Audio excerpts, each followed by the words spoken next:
think I'm alone in the fact that I go through a lot of emotional ups and downs in life. And sometimes I feel like I am just like this passenger riding along this train of emotions, and I'm like subject to whatever stop my emotions decide to stop at. Like if today's a hard day or today's a happy day. But I have worked so hard, probably for the last 10 years, to start to learn that I don't have to be a passenger on the emotional train. And you know, the reason that I fought so hard to learn these things is because about 10 years ago, I was severely anorexic and I was severely depressed, and I hated myself.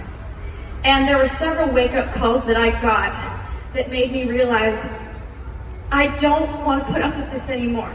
I am done hating myself, and I am done being depressed. I'm done with all of it, and I was willing to fight to be happy. And you know, this isn't, and I really do feel like I worked so hard doing therapy, doing positive thinking exercises, just doing everything I could, basically making my mental health almost a full-time job for like a solid year. It was, you know, I was going to school and had a job, and my other job was mental health.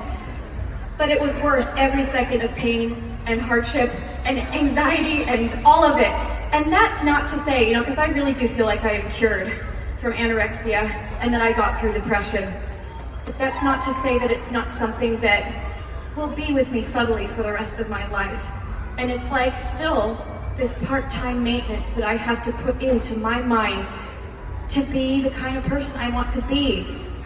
And it's crazy that we all doubt ourselves so much. I know I do, all the time. My poor manager, my poor mom, they get calls from me all the time of like, oh no, the album's terrible. I can't release this. I get so nervous, and I just doubt myself so much, whether it's a professional thing, an artistic thing, or a personal thing. But then I get these moments of clarity where I remember, I go through all my positive thinking exercises, and I go through all my processes, you know, I feel the emotions and then I try to let them go. And I get these beautiful moments of clarity that remind me that I am freaking powerful. And every single one of you is powerful. And you have the ability to choose when you are in that downward spiral. Okay, you can't judge the emotion. I don't like it. I don't like feeling this way. So I'm gonna feel it, and then what am I gonna do about it?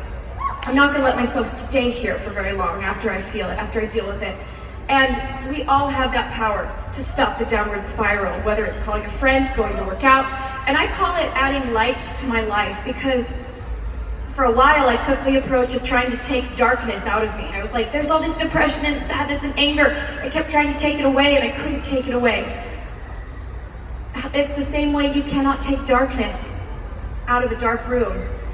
It's scientifically impossible to actually take the darkness out. However, what can you do? Turn the light on. You can turn on a light, and then the darkness has no power. And so by adding positivity into your life, choosing positive things, listening to a podcast, talking to a friend, smiling at people while you're walking around, telling your brain that you're not going to let it take you wherever it wants, that you're going to be the boss of your emotions, and you're going to decide where you are right now, but more importantly, where you want to be. And so for this next song, actually, this song is called First Light. It was about this concept. Sorry, I talk a lot. I'm done with my spiel.